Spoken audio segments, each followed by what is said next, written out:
Aim right, achieve big at KR Mangalam University.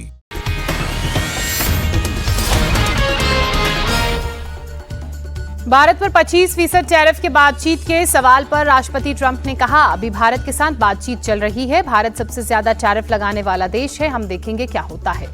राष्ट्रपति Trump ने भारत पर 25% टैरिफ का ऐलान किया। कहा, भारत रूस से ज्यादा हथियार, तेल और गैस खरीद रहा है, इसलिए जुर्माना भी वसूलेंगे। राष्ट्रपति ट्रंप ने यूक्रेन के साथ जंग में रूस को मजबूत करने का आरोप लगाया, जबकि पूरी दुनिया चाहती है कि रूस यूक्रेन में हिंसा को रोके। इससे सीज फायर में लंबा वक्त लग रहा है। राष्ट्रपति ट्रंप ने पिछले 24 घंटों में 2 बार भारत पर 25% टैरिफ का ऐलान किया। कहा, भारत दोस्त है, लेकिन टैरिफ बहुत ज्यादा होने की वजह से हमने पिछले कुछ सालों में उसके साथ कम व्यापार किया है। भारत पर ट्रंप के टैरिफ और जुर्माने के ऐलान के बाद वाणिज्य और उद्योग मंत्रालय ने जवाब दिया। कहा, सरकार इस कदम के प्रभावों का अध्ययन कर रही है, अपने राष्ट्रीय हितों की रक्षा के लिए सही कदम उठाएगी। संसद में आज सुनाई पड़ सकती है टैरिफ की गूंज। विपक्षी दल लोकसभा में टैरिफ लगाए जाने के मुद्दे पर कर सकते हैं हंगामा। बीजेपी सांसद प्रवीण खंडेलवाल ने ट्रंप के टैरिफ के ऐलान पर कहा, भारत सरकार निश्चित रूप से इस पर संज्ञान लेगी, हमें सरकार की प्रतिक्रिया का इंतजार करना चाहिए। आम आदमी पार्टी सांसद संजय सिंह ने ट्रंप के टैरिफ के ऐलान को बताया भारत का अपमान। कहा, पीएम मोदी को इसका कड़ा विरोध करना चाहिए और अपना अगला कदम स्पष्ट करना चाहिए। कांग्रेस सांसद जयराम रमेश ने तंज कसते हुए कहा, तारीफ ही तारीफ में टैरिफ लग गया, हमें दोस्ती से क्या मिला, देश के लिए ये बहुत बड़ा धक्का है। कांग्रेस सांसद दिग्विजय सिंह ने टैरिफ को ट्रंप का राजनीतिक हथियार बताया। कहा, टैरिफ का इस्तेमाल करके सभी देश को धमका रहे हैं ट्रंप, पीएम मोदी को इस पर देना चाहिए ध्यान। कांग्रेस सांसद इमरान प्रतापगढ़ी ने ट्रंप के टैरिफ के ऐलान को भारत की विदेश नीति और कूटनीति की नाकामी बताया। कहा, देश को 25% टैरिफ का तोहफा दिया है सरकार ने। आज दोपहर 1 बजे पीएम आवास पर केंद्रीय कैबिनेट की बैठक होगी, पीएम मोदी उसकी अध्यक्षता करेंगे। राज्यसभा में पीओके पर गृह मंत्री अमित शाह का बड़ा बयान। कहा, पीओके कांग्रेस ने गंवाया, लेकिन लाने का काम बीजेपी करेगी, राहुल गांधी चिंता ना करें। अमित शाह ने पूछा, 1971 युद्ध जीतने के बाद पीओके क्यों नहीं लिया? इंदिरा चाहती तो पाक अधिकृत कश्मीर हमारा होता, मैं होता तो देश के बंटवारे पर दस्तखत नहीं करता। गृहमंत्री अमित शाह ने कहा, ऑपरेशन सिंदूर युद्ध नहीं, आतंकवाद पर भारत का जवाब, पहली बार आतंकवाद के दिल पर प्रहार किया। अमित शाह ने कांग्रेस पर आतंकवाद फैलाने का आरोप लगाया। कश्मीर में धारा 370 लगाई, जिससे अलगाववाद और आतंकवाद बढ़ा। कांग्रेस की वजह से नॉर्थ ईस्ट को उग्रवाद मिला। अमित शाह ने कहा, कांग्रेस के समय में आतंकवाद की जड़ें गहरी हुई। कश्मीर में आतंकी घटनाओं में 70% की अब कमी आई। आतंकी जहां मरेंगे वहीं दफन होंगे। अमित शाह ने कहा, कांग्रेस हमेशा तुष्टीकरण के लिए हिंदू आतंकवाद का भ्रम फैलाने में लगी रही। मैं गर्व से कहता हूं, हिंदू कभी भी टेररिस्ट नहीं हो सकता। ऑपरेशन महादेव पर सवाल उठाने वालों को भी अमित शाह का जवाब, हर हर महादेव सिर्फ धर्म का नारा नहीं, कांग्रेस हर बात हिंदू मुस्लिम की नजर से देखती है। राज्यसभा में जेपी नड्डा ने ऑपरेशन सिंदूर पर जवाब देते हुए कहा, पहलगाम आतंकी हमला किसी को बर्दाश्त नहीं, जो सरकार समय से एक्शन ले वो जरूरी। जेपी नड्डा ने कहा, ऑपरेशन सिंदूर पर सवाल उठाने वाले खुद अपने अंदर झांके, वो हमें गोलियों से भूनते रहें और हम बिरयानी खिलाते रहें। ऑपरेशन सिंदूर पर राज्यसभा में विदेश मंत्री डॉक्टर एस जयशंकर का जवाब। कहा, हर मंच पर पाकिस्तान को बेनकाब किया, दुनिया ने भी देखा भारत ने कैसे जवाब दिया। एस जयशंकर ने कहा, सीज फायर में किसी तीसरे देश का हाथ नहीं, खून और पानी एक साथ नहीं चलेगा। अगर पीएम ने बोल दिया कि ट्रंप झूठ बोल रहे हैं तो अमेरिकी राष्ट्रपति सब सच सामने ला देंगे। राहुल गांधी का अटैक। पहलगाम हमले पर यूएनएससी की रिपोर्ट में बड़ा खुलासा, लश्कर के बिना यह अटैक संभव नहीं था। टीआरएफ ने 2 बार हमले की दी जिम्मेदारी। ऑपरेशन महादेव के बाद सेना का ऑपरेशन शिव शक्ति, पुंछ में घुसपैठ की कोशिश में 2 आतंकी ढेर, बड़े पैमाने पर हथियार और गोला बारूद इनसे बरामद। कांग्रेस ने ऑपरेशन महादेव और ऑपरेशन शिव शक्ति पर सवाल उठाए। पृथ्वीराज चौहान ने कहा, हर चीज में सरकार हिंदुत्व को ले आती है। पृथ्वीराज चौहान ने कहा, बीजेपी ध्रुवीकरण की कोशिश कर रही है, बीजेपी से हिंदू मुस्लिम की लड़ाई बनाना चाहती है। पृथ्वीराज चौहान को सीएम फडणवीस का जवाब। कहा, कांग्रेस को महादेव से नफरत है तो क्या कर सकते हैं। जम्मू कश्मीर के सीएम उमर अब्दुल्ला ने कहा, इंटेलिजेंस फेल्योर की वजह से पहलगाम हमला हुआ, इसकी जिम्मेदारी तो तय होनी चाहिए। बिहार में रक्षाबंधन के बाद इंडिया गठबंधन की होगी बड़ी रैली। आरजेडी नेता तेजस्वी यादव ने किया ऐलान। तेजस्वी यादव ने कहा, यात्रा में राहुल गांधी भी साथ रहेंगे, 9 प्रमंडल करेंगे कवर। तेजस्वी यादव ने बिहार सरकार पर निशाना साधा। कहा, डबल इंजन की सरकार का एक इंजन अपराध और दूसरा भ्रष्टाचार में लिप्त। कांग्रेस के बिहार प्रभारी कृष्णा अल्लावरू ने कहा, बैठक में सीट शेयरिंग के लिए लेकर कैंपेन तक पर चर्चा होगी। बिहार में महागठबंधन की सरकार बननी तय है। टीएमसी सांसद अभिषेक बनर्जी ने एसआईआर को साइलेंट इनविजिबल रिगिंग बताया। कहा, चुनाव आयोग ने बीजेपी के पक्ष में ये शुरू किया है। केंद्रीय मंत्री सुकांत मजूमदार ने कहा, बंगाल को बांग्लादेश नहीं बनने देंगे। बांग्लादेशियों और रोहिंग्याओं के नाम वोटर लिस्ट से हटेंगे। मालेगांव ब्लास्ट केस में आज एनआईए कोर्ट फैसला सुनाएगी। साध्वी प्रज्ञा ठाकुर और लेफ्टिनेंट कर्नल प्रसाद पुरोहित समेत 7 लोग हैं आरोपी। 29 सितंबर 2008 को रमजान के दौरान मालेगांव के भीखू चौक पर ब्लास्ट हुआ था। विस्फोट में 6 लोगों की जान गई थी, 100 से ज्यादा लोग घायल हुए थे। रॉबर्ट वाड्रा से जुड़े मनी लॉन्ड्रिंग मामले में आज दिल्ली की राउज एवेन्यू कोर्ट में सुनवाई होगी। ईडी की ओर से दाखिल चार्जशीट पर कोर्ट ने संज्ञान लिया।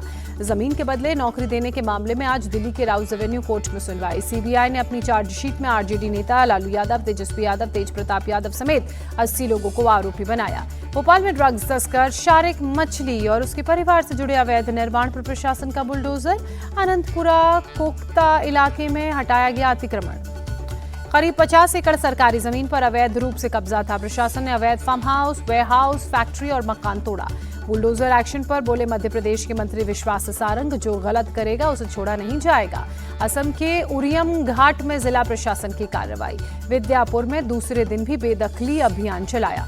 उत्तर प्रदेश के सीएम योगी आदित्यनाथ आज चित्रकूट के दौरे पर रहेंगे। गोस्वामी तुलसीदास जयंती उत्सव में शामिल होंगे। लखनऊ में मुख्यमंत्री युवा कॉन्क्लेव और एक्सपो 2025 शुरू। सीएम योगी ने कहा, पहले की सरकारों ने लघु उद्योगों पर ध्यान नहीं दिया। सहारनपुर में सपा नेता फरहाद आलम ने अपने घर में खोली पीडीए पाठशाला। A for Akhilesh, D for Dimple Yadav सिखाया जा रहा है। कैश कांड में आरोपी जस्टिस यशवंत वर्मा को हटाने का मामला। फैसले को चुनौती देने वाली याचिका पर सुप्रीम कोर्ट में सुनवाई। कोर्ट ने फैसला रखा सुरक्षित। यूपी के स्याना हिंसा केस में एडीजे 12 कोर्ट बड़ा फैसला। इंस्पेक्टर सुबोध सिंह के 5 हत्यारे दोषी करार दिए गए।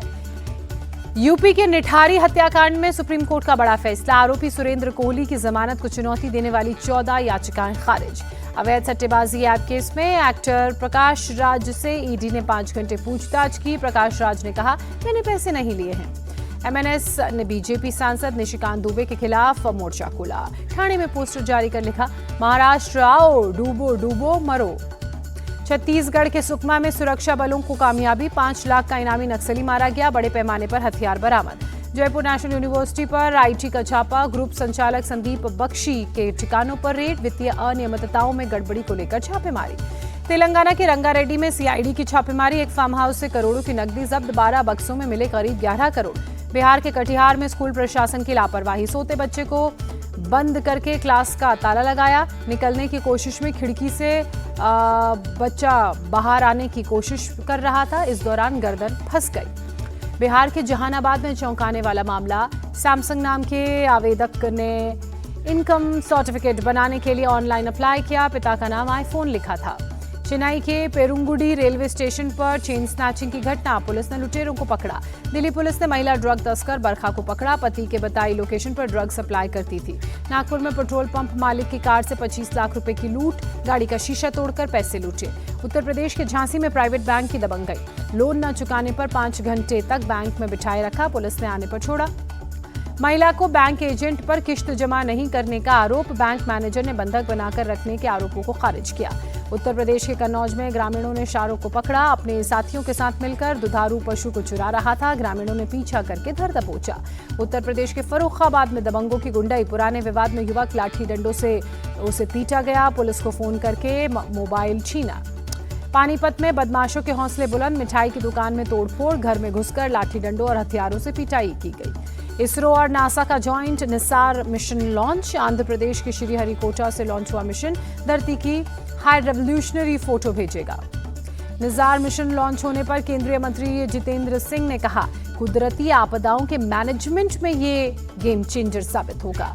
दिल्ली एनसीआर में बीती रात से हो रही जोरदार बारिश। कई इलाकों में पानी भरा। ट्रैफिक की रफ्तार पड़ी धीमी। दिल्ली में बारिश के बाद खुली सफदरजंग अस्पताल की व्यवस्थाओं की पोल। इमरजेंसी की तरफ जाने वाली गैलरी की छत में पानी टपकता नजर आया। उत्तर प्रदेश के प्रयागराज में भारी बारिश के बाद गंगा और यमुना का जलस्तर खतरे के निशान के करीब पहुंचा। बाढ़ जैसी स्थिति। जम्मू कश्मीर के डोडा किश्तवाड़ में भारी बारिश के बाद चिनाब नदी का जलस्तर बढ़ा। कई इलाकों में नदी की तेज धारा की वजह से मिट्टी के कटाव की खबर सामने आई।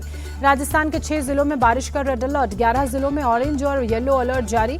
14 जिलों में स्कूलों में छुट्टी घोषित। राजस्थान के कोटा में भारी बारिश और बाढ़ ने तबाही मचाई। रिहायशी इलाकों में मकान की निचली मंजिल में पानी भरा। छतों पर लोग रहने को मजबूर हुए।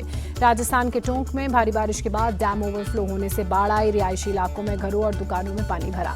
मध्य प्रदेश की शिवपुरी में सेना ने 27 स्कूली बच्चों को बोट से रेस्क्यू किया। सिंध नदी में अचानक आई बाढ़ के बाद 30 घंटे से फंसे हुए थे बच्चे। भारत और इंग्लैंड के बीच टेस्ट सीरीज के 5वें और आखिरी मैच का दी ओवल मैदान में आज होगा आगाज।